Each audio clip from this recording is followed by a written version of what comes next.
Salut à toutes et à tous, ravi de vous retrouver pour une nouvelle édition de la Minute Quintet, direction l'hippodrome d'Enghien. Ce jeudi 10 juillet, il y aura des courses à Longchamp, mais voilà, le programme est ainsi fait, ce sera du côté d'Enghien. Le Quintet, ce sera la 8e et dernière course du programme dans cette semi-nocturne, prix Serge Chavat, prévu à 20h15. C'est une épreuve européenne pour des juments de 4 et 5 ans. N'ayant pas gagné 110 000 euros, on a 16 concurrentes, on a fait le plein de partants sur le parcours de vitesse des 2150 mètres de l'anneau de Soisy avec un départ donné à l'aide de l'autostart. On a une course référence qui s'est disputée de cela il y a environ 2 semaines, hein. C'était le 27 juin. Si je ne me trompe pas, dans laquelle on retrouve pas mal des concurrentes qui sont présentes au départ ce jeudi. Donc déjà, on a une course référence qui va nous en apprendre beaucoup. D'ailleurs, je n'ai pas hésité à retenir le numéro 2, Eleonora Griff, en tête de ma sélection. La dernière fois, elle a remporté la course référence et franchement, avec la manière, je ne l'avais pas retenue, j'avais fait une grosse erreur. Je ne la referai pas 2 fois en tout cas. Elle était en seconde ligne, là elle est en première ligne. Elle est très bien placée. Elle est une nouvelle fois défaire des 4 pieds. Elle est confiée à Eric Raffin. Bref, elle a tout pour plaire. Elle a 3 courses dans les jambes cette année depuis qu'elle a rejoint l'effectif de la famille Chavat. Ça se passe pas trop mal après une course de remise en route, une deuxième place et puis dernièrement une victoire face à certaines de ses rivales. Pour moi, elle a encore de la marge et logiquement, elle fait partie des plus en vue et ce sera certainement la plus jouée d'ailleurs au départ de ce quintet. Ensuite, j'ai suivi les lignes avec le numéro 11, Lagune Pia, qui a terminé 3e de la course référence. Alors c'est vrai qu'on voit sa musique, c'est pas forcément toujours rassurant, hein. 3e, distancé, 2e, distancé, 2e maintenant. Entre ses fautes, elle montre clairement de la qualité. Elle n'a couru que 14 fois depuis le début de sa carrière, ce qui est très peu, et montre qu'elle a une marge de progression évidente. Ce qu'il faut également noter, c'est que c'est l'un des 4 atouts de Laurent-Claude Abrivard, hein. Il a 2, 3, 4 concurrentes au départ de ce quintet. J'ai vraiment l'impression qu'elles ont toute une chance.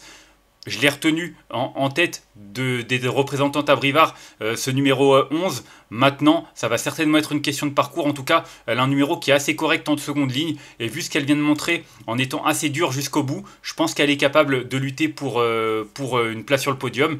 La victoire, je pense que si Eleonora Griff fait sa course, ça va être difficile. Mais en tout cas, elle a clairement une première chance à défendre. Ensuite, j'ai retenu en 3e position le numéro 4, Knitulia, deuxième atout à Brivard, qui n'a pas été revu depuis 2 mois, mais il y a 2 mois, elle s'était imposée de belle manière sur une courte distance à Vincennes en battant Quinte Flush. Quinte Flush qui depuis a fait du chemin puisqu'elle s'est imposée sur ce parcours à Enghien par la suite. Donc la ligne est excellente à mon sens. En plus, lorsqu'elle gagnait Quinte Flush, elle battait les mâles. Honnêtement, je trouve vraiment que cette Knitulia a de belles armes à faire valoir. Maintenant, comme je l'ai dit, elle n'a pas été revue depuis 2 mois, mais le fait qu'elle soit déférée des 4 pieds d'entrée de jeu, et puis sur cette courte distance, ça m'ennuie un petit peu moins, et elle est très bien placée derrière les ailes de la voiture. L'engagement est quand même assez favorable, donc pour moi, il faut la suivre d'entrée de jeu. Associée à Léo Abrivard, je pense vraiment qu'elle est capable de lutter elle aussi pour une place sur le podium. Ensuite, j'ai retenu le 14, Courgadelou, 3e atout à Brivard, hein. En même temps, comme je l'ai dit, j'adore les représentants. Celle-ci est drivée par Alexandre Abrivard. En théorie, Alexandre a le choix. Maintenant, je pense qu'il fait un choix de cœur avec Courgadelou qu'il aime beaucoup, pour qui il a beaucoup d'estime. Et je pense vraiment qu'il a raison parce qu'elle a montré de belles choses. Dernièrement, elle a bien couru dans la course clé en classant 4e derrière Eleonora Griff et Lagune Pia. Donc dans sa catégorie. Alors cette fois-ci elle est en seconde ligne, hein. C'est vrai que la dernière fois elle était en première ligne avec le 6, là elle a le 14. Ça complique un petit peu sa tâche. C'est pour ça que je la retiens seulement en 4e position. Parce qu'en théorie je pense qu'elle peut même devancer les 2 autres Abrivard que j'ai retenus devant elle. Maintenant, comme je l'ai dit, avec le 14, faudra que ça se passe bien. Elle n'est pas non plus d'une maniabilité extrême. Donc voilà, il y a des arguments à faire valoir. D'autant qu'elle a déjà fait l'arrivée sur ce parcours. Mais il y a également des arguments contre. C'est pour ça qu'il faut vraiment peser le pour et le contre. Juste une dernière chose, en 3 tentatives sur ce parcours, elle compte 3 podiums dont une victoire. Donc clairement, l'aptitude à se tracer ne pose aucun souci. Donc ce sera vraiment une question de déroulement de course. Ensuite, j'ai retenu en 5e position le numéro 15, Kosamui. Elle aussi a couru la course référence disputée il y a une douzaine de jours.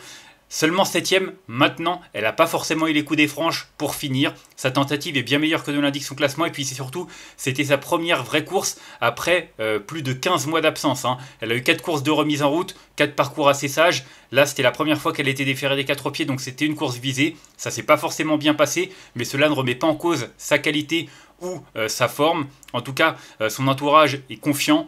Il faudra se sortir de ce numéro 15. Elle aussi, elle n'a pas été très gâtée, un petit peu comme 14 Courgadou, d'autant que la dernière fois, elle avait le numéro 2 dans la course clé. Donc, clairement, il y a également un truc un peu négatif, quoi, une position qui n'est pas forcément très favorable.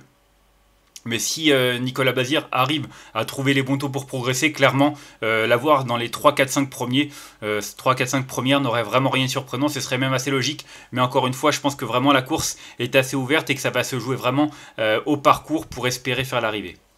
Ensuite, j'ai retenu en 6ème position l'As, la Via 2. Pour moi, elle est un petit peu déclassée. Maintenant, voilà, il y a déclassé et déclassé. On sait que au papier, il y a des juments qui parfois paraissent déclassés, mais la réalité est un peu moins évidente. En tout cas, elle a couru de très bons lots lors de son année de 2-3 ans. Elle s'est même imposée en fin d'année dernière dans une épreuve de course A devant la Star Rock. La Star Rock, on a vu courir, je crois, groupe 2. Donc, clairement, la ligne est bonne. Ouais, elle a couru groupe 2, même si elle n'a pas eu beaucoup de réussite. Mais toujours est-il que cette concurrente, entraînée par Fabrice Soulois, a une course dans les jambes après plusieurs mois d'absence. Elle est déférée des postérieurs, elle va certainement monter en condition, elle descend de catégorie.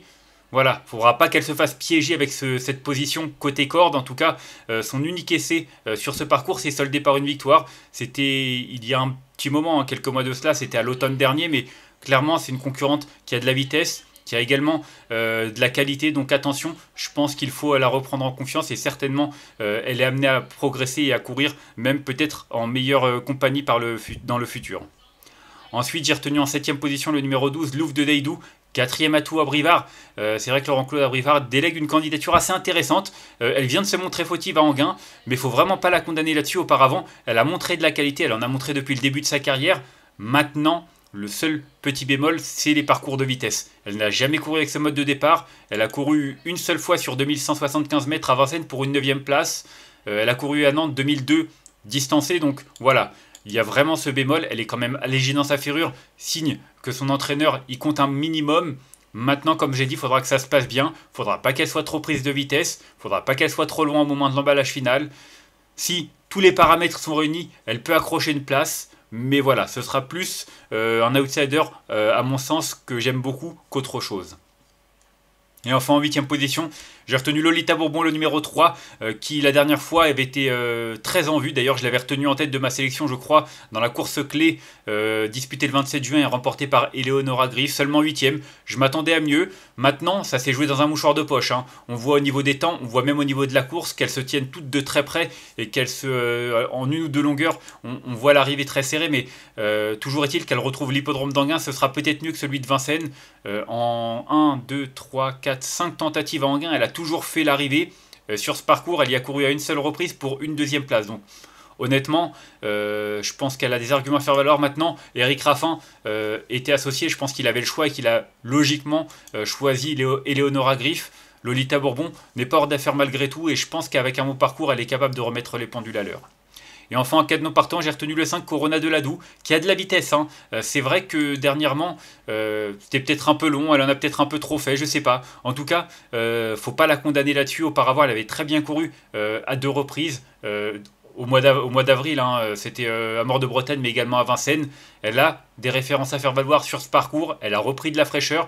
D'ailleurs, c'est la plus riche au départ. Je ne serais pas étonné que Éric Le Touzé ait bien préparé son engagement, d'autant qu'elle est déférée des 4 pieds. 1 mois et demi d'absence. Peut-être que le laps est idéal, en tout cas, elle a déjà brillé l'été et je pense qu'il faut s'en méfier, même si au final ce sera juste un regret, il faut faire des choix. Et comme j'ai dit, la course est ouverte, donc voilà, chacun verra midi à sa porte, mais moi ce sera juste mon principal regret. On va faire un petit récapitulatif de ma sélection avec le numéro 2 que j'ai retenu devant le 11, le 4, le 14, le 15, l'As, le 12 et le 3, et en cas de non partant le 5. En conseil de jeu, pour moi, le 2, clairement, Eleonora Griff, vu ce qu'elle vient de montrer du côté de Vincennes, elle a encore de la marge, elle devrait logiquement lutter pour la palme. Derrière, c'est un peu plus ouvert. Le 11, Lagune Pia, qui a très bien couru dans la course clé. Le 4, Knitulia, qui a repris de la fraîcheur et qui a beaucoup de vitesse. Ou encore le 14, Courgadou, qui n'est pas forcément toujours sage, mais qui a montré sa compétitivité à ce niveau-là. Il y a des possibilités. Le 15 qui a été malheureux, je vous l'ai dit. Qui a été malchanceuse plutôt. En tout cas, ça va être une question de parcours derrière le 2. Soit faire des combinés, soit tenter des bases, mais comme je l'ai dit, il peut y avoir quelques surprises, donc c'est à vos risques et périls. En tout cas, j'espère avoir été pertinent. Moi, je vous remercie de m'avoir suivi pour cette nouvelle édition de la Minute Quintée. Si vous avez aimé cette vidéo, n'hésitez pas à la liker, à la partager ou encore à vous abonner à notre chaîne YouTube en cochant la petite cloche pour être au courant des prochaines vidéos. On se retrouvera vendredi une nouvelle fois avec les trotteurs, mais du côté de Cabourg, comme ça va être le cas durant tout l'été, le vendredi. En attendant, je vous souhaite une excellente journée et de bons jeux à tous. Bye bye.